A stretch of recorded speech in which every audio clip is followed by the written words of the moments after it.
Halo Kakak Swadi. Hai, halo Faiz, Pak halo I. Tribuners. Ya Kak, ngomong-ngomong apa kabar Sulsel hari ini Kak? Karena masih dalam suasana cuaca buruk, Iya, karena kita tahu bahwa prediksi BMKG untuk sejumlah wilayah di Di Sulawesi Selatan ini cuaca buruk akan terjadi sampai 20 Januari mendatang. Iya. Nah, sekarang sejumlah kabupaten mulai bersiaga karena kita tahu bahwa intensitas sampai saat ini cukup tinggi meskipun masih kadang reda, kadang hujan lagi.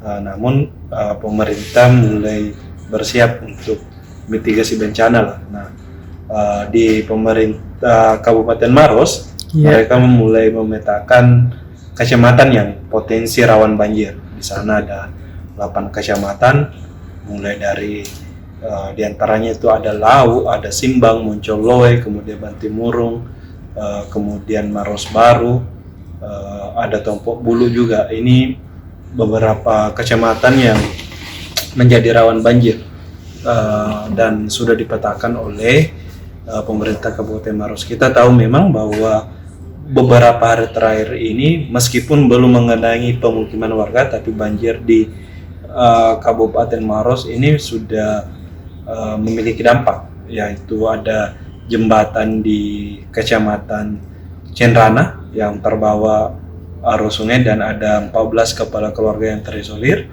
Dan saat ini untuk melintasi sungai tersebut hanya disiapkan rakit darurat. Kemudian ada ratusan lahan pertanian sawah yang baru ditanami sekitar 3 hingga 1 bulan lalu juga terendam. Ada di Kecamatan Lau, Kecamatan Cenrana, serta ada di Boncoloy baru-baru ini.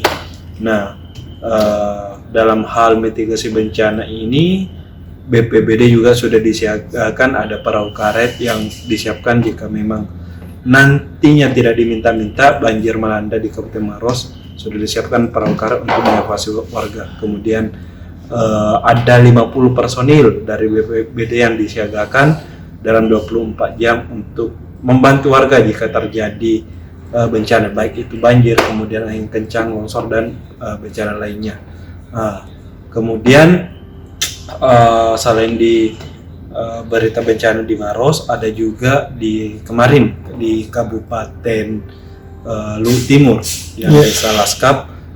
Alhamdulillah air yang sempat mengenangi 70 pemukiman warga dan sekolah yang mengakibatkan sekolah diliburkan ini airnya mulai surut dan aktivitas warga sudah mulai kembali. Nah, namun yang masih meski demikian pemerintah juga masih tetap menjagakan perahu karet jika tidak diminta-minta untuk jaga-jaga di Kak. Ya, jangan sampai air kembali meninggi karena mulai intensitas hujan cukup tinggi. Selain itu, berita yang terjadi Sulsel, ada camat Mangkendek di mantan camat Mangkendek di Kabupaten Tanah Toraja ini dijebloskan ke penjara. Kenapa itu Kak? Ini mantan camat Mangkendek ini sebenarnya ini sudah divonis oleh Mahkamah Agung. Jadi begini kronologisnya itu, dia ditetapkan tersangka oleh Kejari karena kasus pembebasan lahan bandara di Toraja. Ada kerugian yang ditimbulkan itu sekitar 7,3 miliar. Ini bersama mantan Sekda. Nah, dalam kasus hukumnya ini, keduanya diputuskan di Pengadilan Tinggi Tindak Pidana Korupsi di Makassar ini.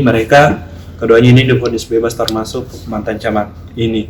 Namun jaksa langsung melakukan upaya kasasi dan dari upaya itu Mahkamah Agung mengabulkan upaya kasasi dari jaksa sehingga mantan camat Mangkendek ini langsung dijebloskan ke rutan per hari ini dengan pidana penjaranya itu sekitar 2 tahun.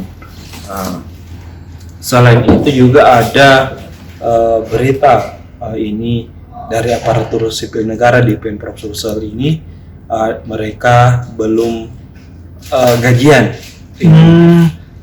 Terakhir mereka sejak Desember 2023. Ini mereka belum gajian dan ada ASN ini berjumlah ribuan dari 27 OPD yang ada. Baru gaji ASN dari 9 OPD yang sudah terbayarkan. Nah, dari badan anggaran sendiri atau badan keuangan Pemprov sendiri mengatakan bahwa ada sistem baru yang diterapkan sehingga ini masih dilakukan penyesuaian dari OPD terkait sehingga keterlambatan dalam hal penggajian. Tapi diyakini bahwa pekan ini semua sudah terbayarkan. Begitu Pak Is. Terima kasih Kak. Oke.